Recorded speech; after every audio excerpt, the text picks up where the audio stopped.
الحمد لله تعالى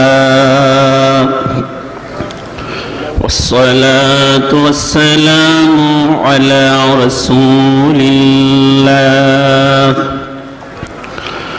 ونشهد أن لا إله إلا الله وحده لا شريك له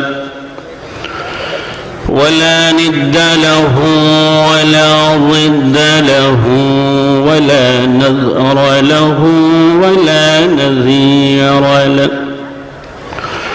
ولا مثل له ولا مثيل له ولا عزيز له ونشهد أن سيدنا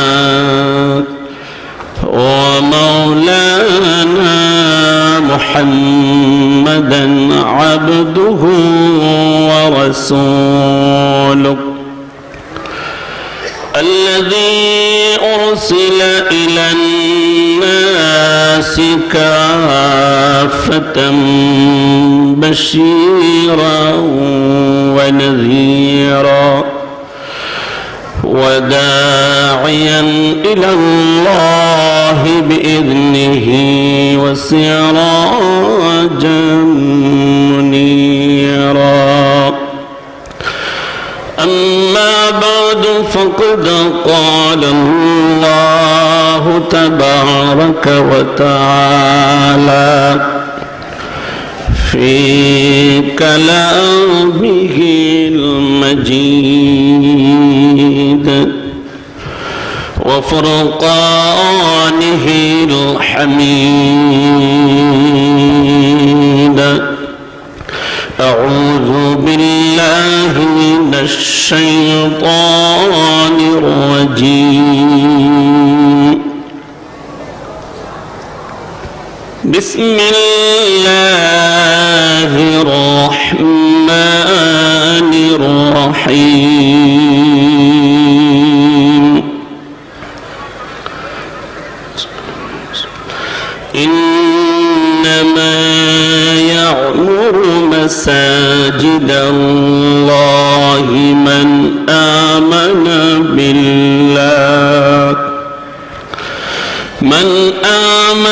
بالله واليوم الآخر وأقام الصلاة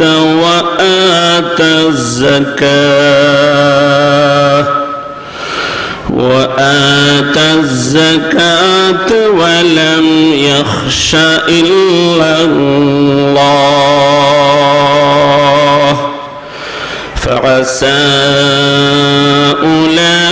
أولئك أن يكونوا من المهتدين.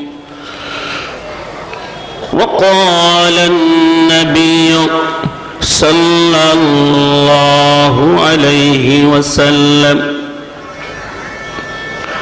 من أخرج أذى من المسجد بنى الله له بيتا في الجنة صدق الله مولانا العظيم وصدق رسوله النبي الأمي الكريم.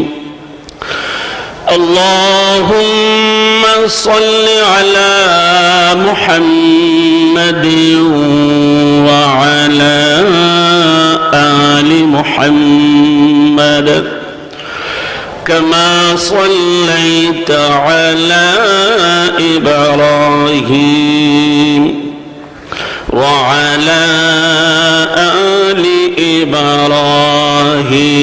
إبراهيم إنك حميد مجيد. اللهم بارك على محمد وعلى محمد كما باركت على إبراهيم وعلى آل إبراهيم إنك حميد مجيد أستغفر الله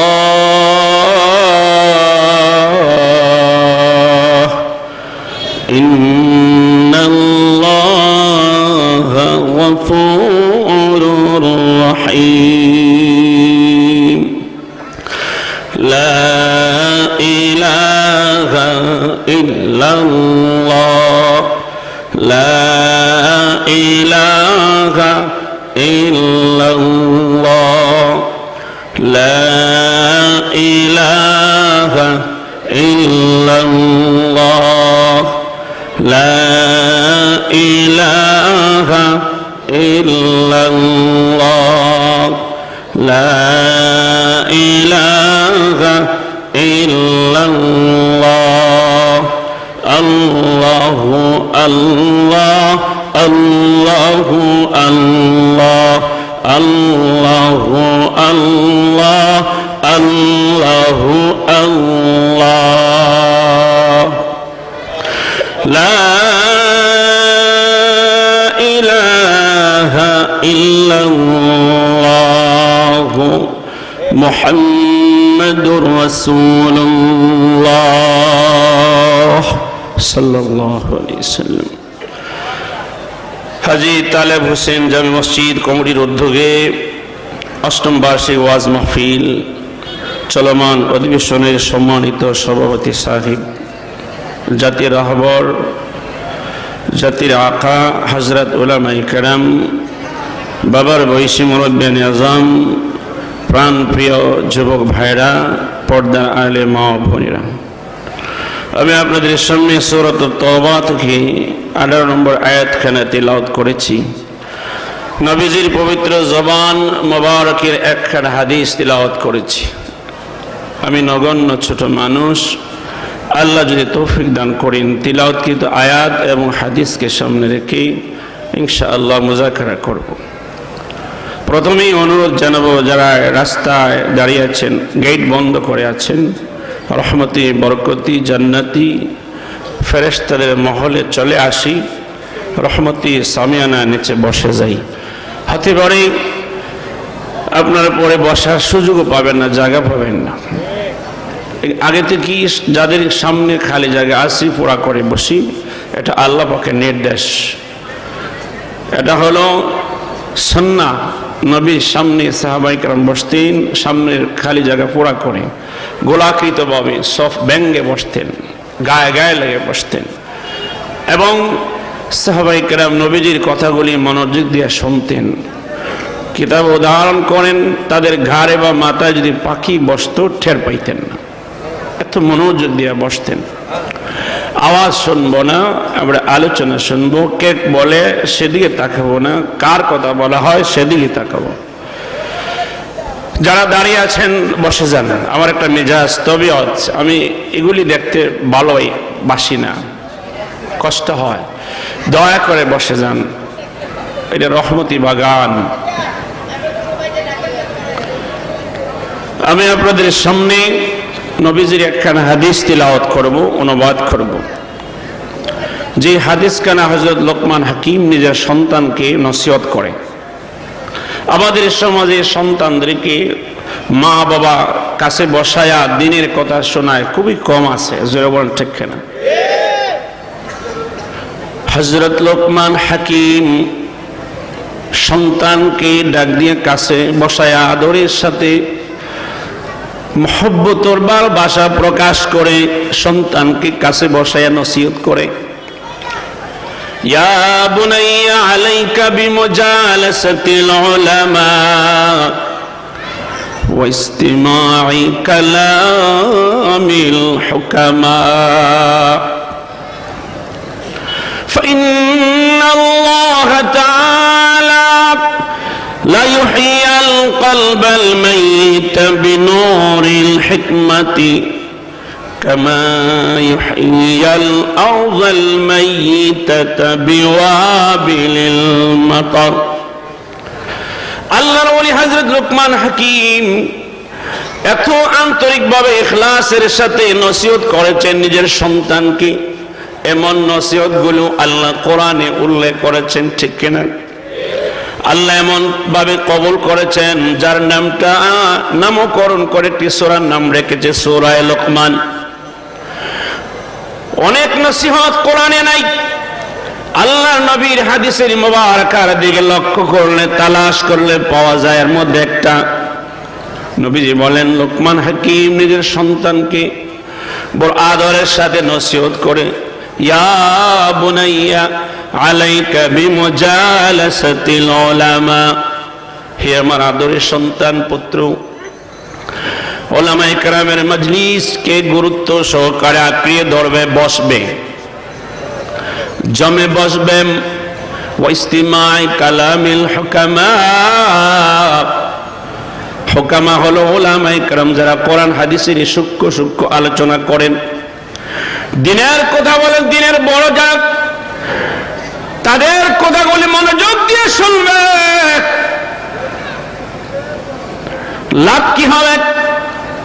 উলামায়ে কেরামের মজলিসে হাজির হয়ে মনোযোগ দিয়ে তাদের কথাগুলি শুনলে ফায়দা কি হবে রে বাবা?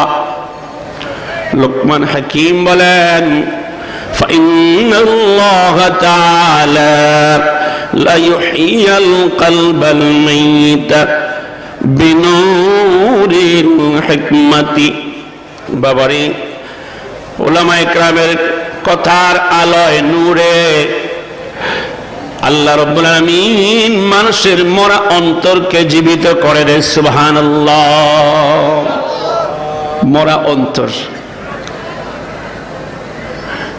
মরা অন্তর, যে দিলে আল্লাহর জিকির আছে তাদের দিল জিন্দা। যাদের দিলে জিকির নাই, রব্বে করিমের দাসত্ব নাই, স্মরণ নাই, ওজিফা নাই, কাজ নাই, তাদের দিল মুর্দা। যদিও জীবিত আছে, সলিমউদ্দিন, আব্দুল করিম, আব্দুল সত্তার, আব্দুল জব্বার নাম ঠিক আছে, কিন্তু দিলটা মরে গেছে।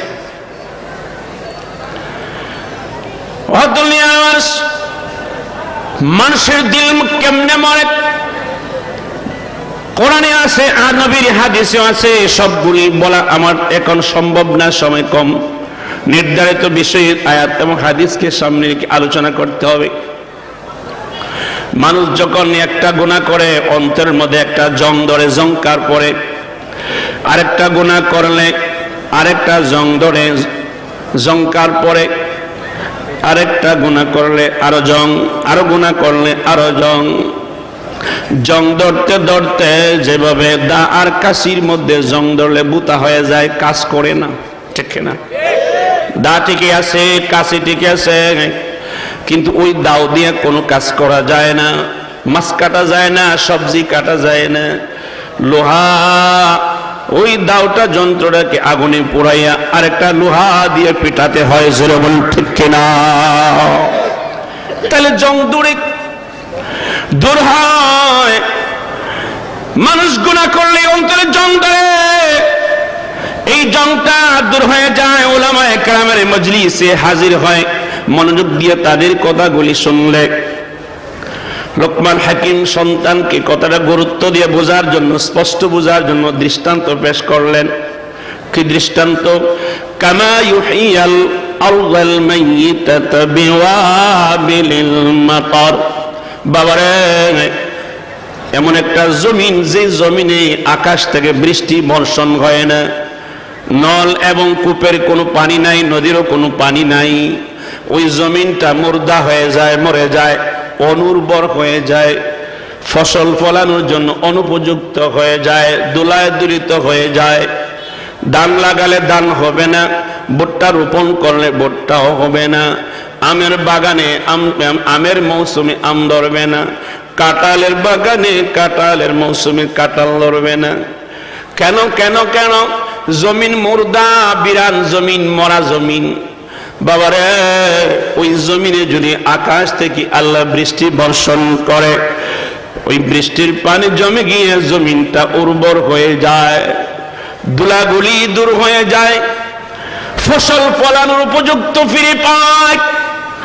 ধান লাগালে ধান হয়, গম লাগালে গম হয়, ভুট্টা লাগালে ভুট্টা হয়। যে কোনো ফসল লাগালে সেখানে উৎপাদন হয়। কেন? ফসলটা উর্বর হয়ে যায়। ঠিক তেমনি ভাবে মানুষ যখন গুনাহ করে রে বাবা, মানুষের অন্তরটা মরে যায়, আল্লাহ চিনার মতো মন মানসিকতাও থাকে না। নাম ঠিক আছে, বাবার নাম ঠিক আছে, খানদান ঠিক আছে, বংশ ঠিক আছে, মুসলমানের সন্তান মুসলমান, আব্দুল করিমের সন্তান আব্দুর রহমান, কিন্তু বাবারে অন্তরে গুনাহ পড়ার কারণে অন্তরটা মরে গেছি। ওই অন্তর দিয়ে নামাজ পড়তে ভালো লাগে না, মসজিদে যেতে মন চায় না, কোরআনের কথাগুলি শুনতে ভালো লাগে না, আল্লাহর কোরআন তিলাওয়াত করতে ভালো লাগে না, উলামায়ে কেরামের নসিহতগুলি শুনতে ভালো লাগে না, গুনাহ থেকে বাঁচতে ভালো লাগে না, ভয় লাগে না। গুনার কাজ সামনে পড়লে ভয় নাই, সুদ খেতে ভয় নাই, ঘুষ খাইতে ভয় নাই, জুলুমবাজি করতে ভয় নাই। সন্তান নিজের মা বাবার গাড়ের মধ্যে ধাক্কা দিয়ে ঘর থেকে বের করে বৃদ্ধাশ্রমে ভর্তি করতেও কোনো লজ্জা নাই। কেন কেন কেন? এমনকি পার্লামেন্ট বলেন, কোন ভবন বলেন, আমার ফ্যামিলি থেকে নিয়ে মানুষের ব্যক্তিগত জীবন, সামাজিক জীবন, ইউনিয়ন, উপজেলা, জেলা বিভাগ, রাষ্ট্র ভবন পর্যন্ত উল্টা পাল্টা কথা বলতে দ্বিধা করবে না। কেন? বান্দা অন্তরটা গুনাহ করতে করতে মরে গেছে। এই জন্য নাস্তিকতা মানুষই করে, সিগাল আর কুকুর করে না। জোরে বলেন ঠিক কিনা? পরিষ্কার ভাবে আজকে জেনে নিন, যাদের জবান থেকে উল্টা পাল্টা কথা হয়, কোরআনের বিরুদ্ধে কথা বলে, মাদ্রাসার বিপক্ষে কথা বলে, নামাজি আল্লাহওয়ালা মানুষের বিপক্ষে কথা বলে, বন্ধুরে সন্ত্রাসী রাহাজানি করে, সন্ত্রাসী করে, জুলুমবাজি করে, সমাজের মধ্যে জোর জবরদস্তি করে, অন্যায়ভাবে পক্ষপাতিত্ব করে, পকেটে টাকা ঢোকায়া বিচার করে, বুঝা নিবেন তার অন্তরটা মরে গেছে। জোরে বলেন ঠিক কিনা? বাবা ওলামায়ে কেরামের মাজলিসে হাজির হয়ে কথাগুলি শুনলে এই কোরআন হাদিসের আলোচনার নূরেই মরা অন্তর গুনাহ আল্লাহ তাআলা দূর করে দেয়, জং দূর হইয়া যায়। যেমন মরা জমিন, আকাশ থেকে বৃষ্টি বর্ষণ হলে ওই জমিনে ফসল ফলানোর উপযুক্ত ফিরে পায়। জীবন ঠিক কিনা? একটা জিনিস ভালো করে বুঝবেন, হে নবীর উম্মত, আল্লাহর গোলাম, গুনাহ করবেন, নামাজ পড়বেন। আমি গুনাহ করব, সুদ খাবো, আমি সুদ খাবো, ঘুষ খাবো, গুনাহ করব আর নামাজ পড়বো, মুখে লম্বা দাড়ি রাখবো, 5 ওয়াক্ত নামাজও করব, তাবলীগও করব, মসজিদের প্রথম কাতারে মুসল্লিও বলবো, কিন্তু অন্যদিকে গুনাহ, একদিকে নেক আমল। বলে এই নেক আমল মালিকের দরবারে মঞ্জুর হয় না। বড় মেজো ছোট যত গুনাহ আছে সকল গুনাহগুলি ছাড়তে হবে। তার নাম হলো ইত্তাকুল্লাহ।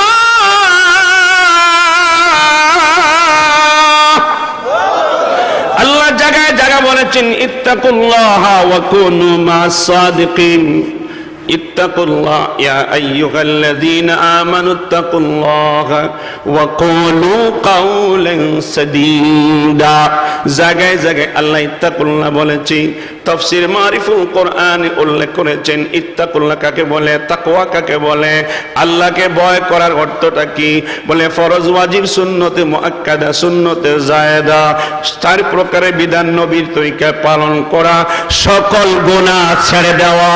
চোখ দিয়ে গুনাহ করা যাবে না, জবান দিয়ে গুনাহ করা যাবে না, কান দিয়ে গুনাহ করা যাবে না, ব্রেন দিয়ে গুনাহ করা যাবে না, বাকশক্তি দিয়ে, বাহাদুরি দিয়ে গুনাহ করা যাবে না, হাত দিয়ে গুনাহ করা যাবে না, পেট দিয়ে গুনাহ করা যাবে না, লজ্জাস্থান দিয়ে গুনাহ করা যাবে না, কোনো শরীরের কোনো অঙ্গ দিয়ে গুনাহ করা যাবে না। সকল গুনাহ থেকে বেঁচে থাকতে হবে। আর 4 প্রকারের বিধান পয়গম্বরের তরিকা মতো পালন করতে হবে। তার নাম হলো ইত্তাকুল্লাহ। বুঝতে পারছেন? ইত্তাকুল্লাহ কাকে বলে? আল্লাহর বিধান নবীর তরিকায় পালন করা আর সকল গুনাহ ছেড়ে দেওয়া, তার নাম হল আল্লাহকে ভয় করা। গুনাহ ছাড়তে হবে। আমি আপনাদের সামনে যে আয়াত কারিমা তিলাওয়াত করেছি একটু আলোচনা করি, সময় চলে যাবে। আল্লাহ রাব্বুল আলামিন আয়াতে কারিমার মধ্যে মূল্যবান একটা স্থানের কথা উল্লেখ করেছেন এবং ওই মানুষের সাথে সম্পৃক্ত কোন মানুষগুলি 5টা সিফাত উল্লেখ করেছেন। জোরে বলেন সুবহানাল্লাহ। সেই স্থানের নাম হলো মসজিদ। আল মসজিদু বাইতুল্লাহ। মসজিদ হলো আল্লাহ তাআলার ঘর। জোরে বলেন ঠিক কিনা? মসজিদ কার ঘর? আল্লাহর। এই মসজিদের সাথে যা সম্পর্ক রাখে এরা হয়ে যায় আল্লাহর কাছের মানুষ, নিকটতম মানুষ, আল্লাহর নৈকট্যশীল মানুষ। ওই মানুষগুলি নৈকট্য হাসিল করতে হলে 5টা সিফত থাকতে হবে। কয়টা সিফত? 5টি সিফত থাকতে হবে। শুধু বংশের বলে, শিক্ষার বলে, দায়িত্বর পজিশনে এই মর্যাদা অর্জন করা যাবে না। আল্লাহর কোরআনে বর্ণিত 5টি গুণ থাকতে হবে। জোরে বলেন ঠিক কিনা? বাবারে ভাই ভাই, পৃথিবীতে কত জায়গা আছে, হাওয়া আছে, পাহাড় আছে, বাজার আছে, সমতল আছে, সমুদ্র আছে, সমুদ্রের মোহন আছে, কত জায়গা আছে, বাড়ি আছে, ঘর আছে, প্রাসাদ আছে, বিল্ডিং আছে, টাওয়ার আছে। কিন্তু পৃথিবীর মধ্যে সবচাইতে সম্মানিত এবং উত্তম জায়গা হলো মসজিদ। জোরে বলেন ঠিক কিনা? সবচাইতে উত্তম শ্রেষ্ঠতম স্থান হলো আল্লাহ তাআলার ঘর মসজিদ। সুতরাং এই মসজিদের সাথে কমাস কম 5টি সিফতের মাধ্যমে সম্পৃক্ততা অর্জন করবে। পরিশেষে নতিজা হবে আল্লাহ পাকের পক্ষ থেকে সফলতা। 2টি সফলতা আয়াত আলোচনার আগে বুঝে নেন। সফলতা কয়টি? 2টি। যাদের মধ্যে এই মসজিদের সাথে সম্পর্ক থাকবে 5টি সিফতের মাধ্যমে, তাদের সফলতা হবে 2টি, নতিজা হবে 2টি, ফলাফল হবে 2টি। 1 নম্বর ফল হলো, হে আব্দুল করিম, তোমার জীবনে যত গুনাহ করেছো, কবিরা সগীরা, ছোট বড় যত গুনাহ করেছো, দেখায়া লুকায়া রাত্রি দিনে, সকল গুনাহগুলি আমার আল্লাহ মাফ করে দিবে। 2 নম্বর পুরস্কার হবে আল্লাহ রাব্বুল আলামিন ওই মানুষগুলিকে জান্নাতে প্রবেশ করার ব্যবস্থা করে দিবেন। সুবহানাল্লাহ।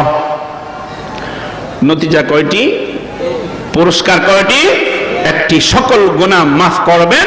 2 নম্বর হলো আল্লাহ জান্নাতে তাকে প্রবেশ করার মতো আল্লাহ ব্যবস্থা করে দিবেন। আসুন, সবচেয়ে উত্তম জায়গা মসজিদ। কোন জায়গা? বিসমিল্লাহির রহমানির রহিম। ইন্নামা ইয়া'মুরু মাসাজিদাল্লাহি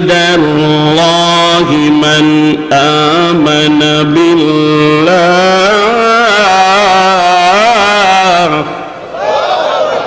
1 নম্বর গুণ হলো আল্লাহ বলতেছেন, ইন্নামা শব্দ নিয়ে আল্লাহ পরিষ্কার ভাবে বুঝিয়ে দিয়েছেন, সত্যিকার অর্থে মসজিদের আবাদকারী হলো তারা। সত্যিকার অর্থে মসজিদ আবাদকারী চাপা দিয়ে মুখ দিয়ে বংশের বলে, বাহাদুরির বলে, শিক্ষার বলে বললে হবে না রে। আমার আল্লাহ বলেন সত্যিকার অর্থে মসজিদ আবাদকারী হলো তারা যারা 1 নম্বরে যে ব্যক্তি কি করবেন? আল্লাহর প্রতি ঈমান রাখবে, বিশ্বাস রাখবে। কত পার্সেন্ট বিশ্বাস রাখবে রে? 100%, 100% বিশ্বাস রাখবে। কত পার্সেন্ট?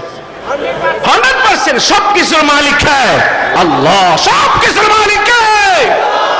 আওয়াজ তো হয় নাই, কালকে বলবেন বাড়িতে গিয়ে, চিল্লায় বলেন কে? আমাদেরকে এখানে আসার বসার সুযোগ করে দিয়েছে কে? আল্লাহ। আল্লাহ পাক দিয়েছে। মসজিদ আবাদকারী কারা? عن أبي سعيد الخدري رضي الله تعالى عنه أن رسول الله صلى الله عليه وسلم قال إذا رأيتم الرجل يتعاهد المسجد فاشهدوا له بالإيمان আল্লাহর হাবিব বলেন, জালিল কদর একজন সাহাবী হযরত আবু সাঈদ খুদরি রাদিয়াল্লাহু হাদিস কানা বর্ণনা করেন, বলতেছেন আল্লাহর নবী বলেন, রে সাহাবীরা শোনো, যখন তোমরা দেখবা কোন মানুষকে মসজিদের প্রতি খেয়াল রাখে, মসজিদের প্রয়োজনীয়তার দিকে খেয়াল রাখে, মসজিদ আবাদ করে, মসজিদে গিয়া ঝাড়ু দেয়, মসজিদের ঝাড়ুটা নিজের হাতে উঠাইয়া ঝাড়ু দেয়, বালু পরিষ্কার করে এবং গানুয়া পরিষ্কার করে, মসজিদের মাটিগুলি কোদাল দিয়া ড্রেসিং করে সমান করে দেয়, ইয়াতাআহাদুল মসজিদ সময় মতো টাকা পয়সা দেয়, মসজিদে বেশি থেকে বেশি সময় দেয় এবং জামাত বন্দি হয়ে নামাজ পড়ে মুরাকাবা করে আল্লাহর কোরআন তেলাওয়াত করে।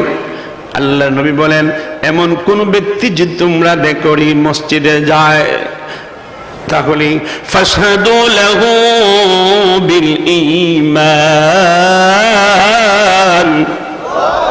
আমার মায়ের সাহাবীরা রে, তোমরা সাক্ষী দিবা তারা হলো ঈমানদার। হুজুর ঈমান ঠিক আছে, মসজিদে যেতে পারি না আর কি, নামাজ ঠিক মতো পড়তে পারি না। আমার নবী বলেছে যে মসজিদে যায়, মসজিদের দিকে খেয়াল রাখে, সহযোগিতা করে, যার মসজিদে ঝাড়ু দেয়, পরিষ্কার করে, মাটির সমান করে, আগাছা পরিষ্কার করে, ময়লা পরিষ্কার করে, মসজিদের বাউন্ডারির ভিতরে জঙ্গল পরিষ্কার করে এবং সময় মতো নামাজ পড়ে, সময় মতো সুযোগে সুযোগে প্রয়োজন মতো টাকা পয়সা দিয়া সাহায্য করে। আল্লাহ নবী বলে, ঘোষণা দাও, তোমরা সাক্ষী দাও, ওরা ঈমানদার। জোরে বলেন সুবহানাল্লাহ।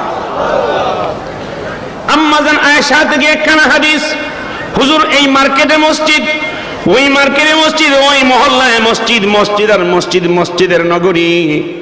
শুধু ঢাকাতে মসজিদ নগরী না, আমাদের সিলেটও মসজিদ নগরী হয়ে গেছে।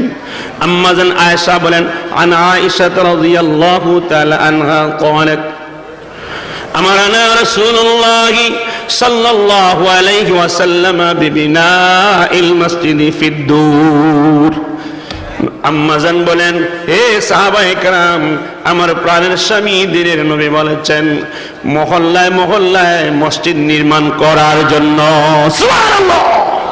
ফিদ-দূর, বিবিনাইল মসজিদি ফিদ-দূর, মহল্লায় মহল্লায় মসজিদ নির্মাণ করার জন্য আমার পয়গম্বর বলেছে। শুধু এখানেই শেষ না, ওয়া আইয়ুনাজ্জাফা ওয়া ইউতায়্যাবা ওয়া আইয়ুনাজ্জাফা ওয়া ইউতায়্যাবা, আরো দুইটা নির্দেশ করেছেন, মসজিদকে পাক পরিষ্কার রাখা, পরিষ্কার পরিচ্ছন্ন রাখার জন্য নির্দেশ করেছেন এবং মসজিদের ভিতরে খুশবু দেওয়ার জন্য আম্মার পয়গম্বর বলেছে। সুবহানাল্লাহ।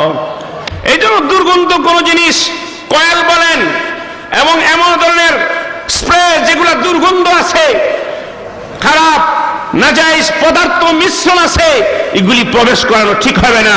কেরোসিন তেল মোবিল মসজিদের ভিতরে প্রবেশ করানো ঠিক হবে না।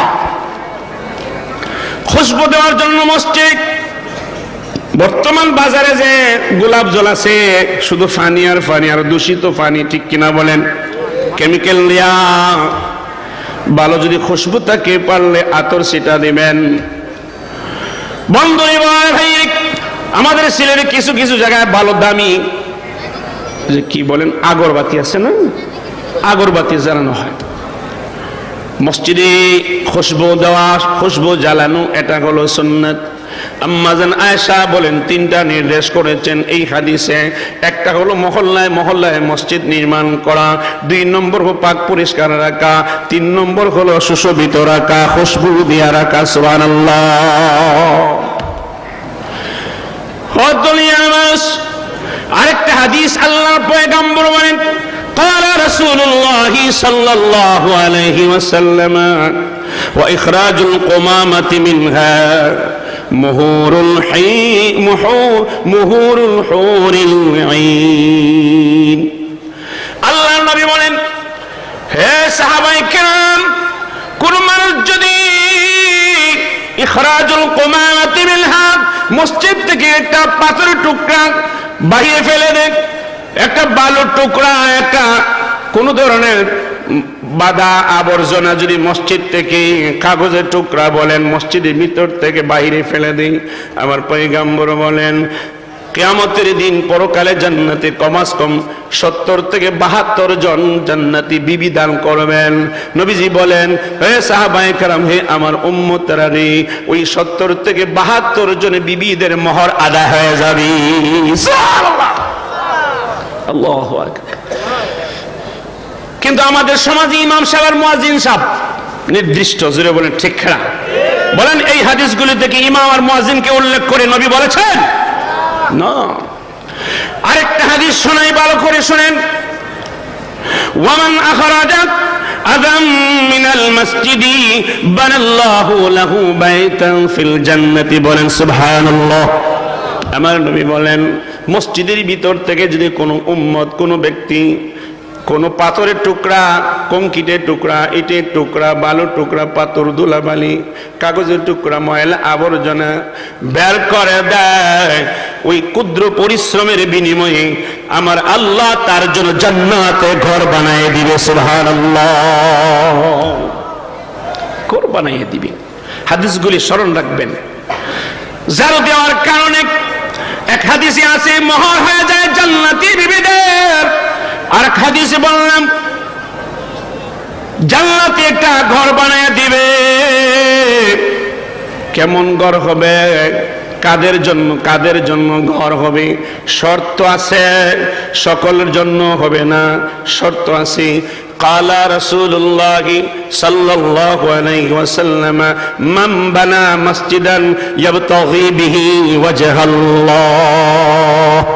আল্লাহর নবী বলেন, ভালো করে বুঝরে উম্মত, যে ব্যক্তি আল্লাহকে রাজি খুশি করার জন্য মসজিদ বানায়া দেয়, এক ব্যাগ সিমেন্ট দেয়, এক বস্তা সিমেন্ট দেয়, 100 ইট দেয়, একটা ইট দেয়, 1000 1 টাকা 5 টাকা 10,000 1 লাখ 5 লাখ দেয়, অথবা একটা কামরা বানায়া দেয়, অথবা 5টা টাইলসের টাকা দেয়, এরকম যদি সাহায্য সহযোগিতা করে, শর্ত হলো রে বিওয়াজহিল্লাহ, আল্লাহকে রাজি খুশি করার জন্য, ইয়াবতাগি ওয়াজহাল্লাহ, আল্লাহকে রাজি খুশি করার জন্য যদি মসজিদ বানায় মানুষগুলি, আল্লাহ বলেন বানাল্লাহু লাহু বাইতান ফিল জান্নাতি, এমন মানুষদের জন্য আল্লাহ জান্নাতে বাড়ি বানায় দিবে। চিল্লায় বলে সুবহানাল্লাহ। ও দুনিয়ার মানুষ, টাকা দেই, পয়সা দেই, ইট দেই, সিমেন্ট দেই, বালু দেই, পাথর দেই, রড দেয়, ভালো করে বুঝবেন কোন টাকা দিব, কোন পয়সা দিব, কোন সিমেন্ট দিব রে, কিসের বিনিময়ে আল্লাহর ঘরে দান করব, মসজিদ নির্মাণ করব। আমার নবী বলেছেন, মামবানা বাইতান من بنى بيتا يعبد الله فيه من مال حلال بنى الله له بيتا في الجنة من در وياقوت। আল্লাহর হাবিব বলেন, কোন মানুষ যদি মসজিদ নির্মাণ করে আল্লাহকে রাজি খুশি করার জন্য, এবং শর্ত হলো আল্লাহর গোলামি করবে, আল্লাহর গোলামি করবে, এমন ডোনার আছে, দানবীর আছে, মসজিদে সপ্তাহে একদিন আসে, জোরে বলেন ঠিক কিনা? আছে কিনা? নাই। এমনও সেক্রেটারি মুতওয়াল্লি আছে, সপ্তাহে সপ্তাহ যায়, হায়ার করে ডেট করে হাজির করতে হয়, জোরে বলেন ঠিক কিনা?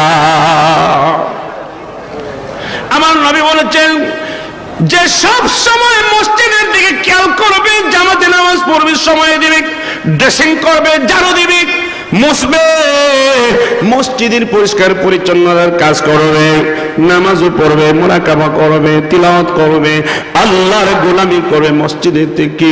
ওই লোকগুলি হতে হবে দায়িত্বশীল। যারা বলেন ঠিক কিনা? হে নবীর উম্মত, ভালো করে শোনো, একটা আল্লাহকে রাজি খুশি করার জন্য 2 নম্বর হতে হবে ইবাদত করতে হবে, মসজিদে নামাজ পড়তে হবে। 3 নম্বর শর্ত হলো হালাল মাল, সুদের টাকা না, ঘুষের টাকা না, জুলুমবাজির টাকা না। জমিন হতে হবে হালাল, জবরদস্তি করে জমিন দেওয়া যাবে না। আমি এনমিল জায়গা, সরকারি জায়গা, ডিসির খতিয়ানের জায়গা দখল করে বুক করতেছি, মসজিদ বানিয়ে দিলাম, না না, এটা হবে না। হালাল টাকা পয়সা হতে হবে, হালাল জমির জায়গা হতে হবে। মিন মালিন হালালিন মান বানা বাইতান ইউবাদুল্লাহু ফীহি মিন মালিন হালালিন।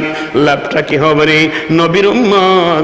বানাল্লাহু বাইতান ফিল জান্নাতি, এমন দানবীর, এমন মসজিদ নির্মাণকারী লোকদের জন্য আল্লাহ জান্নাতি একটা বাড়ি বানিয়ে দিবে। সুবহানাল্লাহ।